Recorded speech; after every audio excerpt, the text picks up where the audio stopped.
Hai, selamat datang ke Wardrobe One, rancangan di mana fashion diuji, dihancurkan dan dilahirkan semula.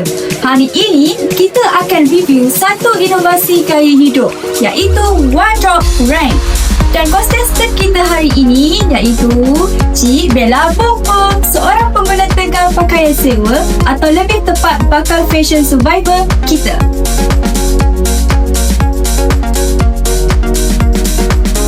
Hai all, saya datang ke Wardrobe War ni sebab saya dah tak tahan dah. Saya beli baju ratus-ratus ribu, lalu pakai sekali je. Wardrobe rumah saya tu dah level storage unit tau, bukan almari.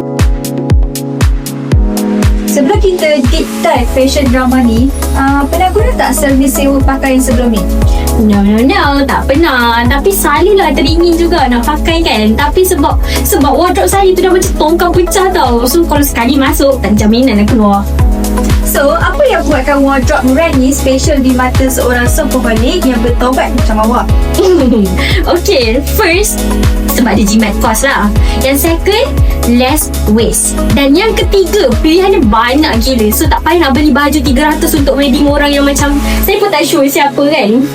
Oh, okay. Boleh tunjukkan pada juri macam mana awak guna platform ni. But, make it fashion. Okay, of course boleh.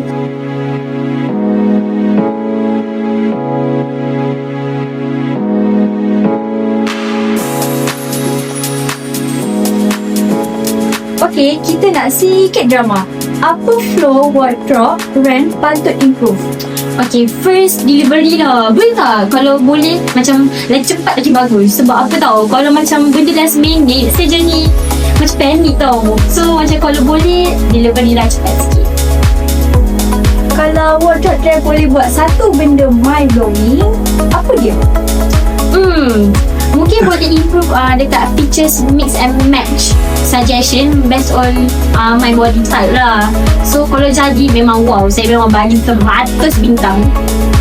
Dan itu sahaja episod Wardrobe Wars. Ingat, pakaian boleh disewa, tapi gaya itu legacy anda.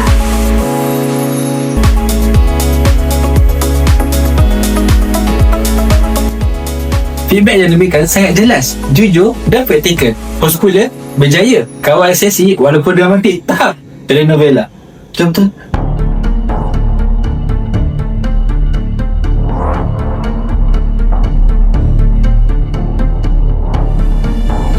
Selamat petang, saya Shasha Sparkle, wartawan fashion anda. Kini kami berada di lokasi di mana satu wabak pelik sedang menular, dikenali sebagai wabak tak ada baju sesuai nak pakai. Jom kita ke lokasi kejadian. Jom. Kami kini bersama salah seorang mangsa wabak. Cik, boleh Cik ceritakan gejala yang Cik alami?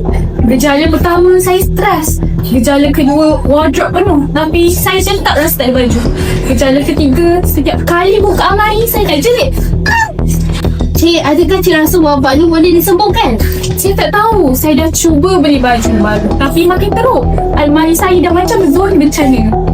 Jangan risau, kes wabak ini boleh diselesaikan dengan Wardrobe Rank. Kita berjaya hentikan penyebaran pembaziran dan kekeliruan fashion. Betul ke?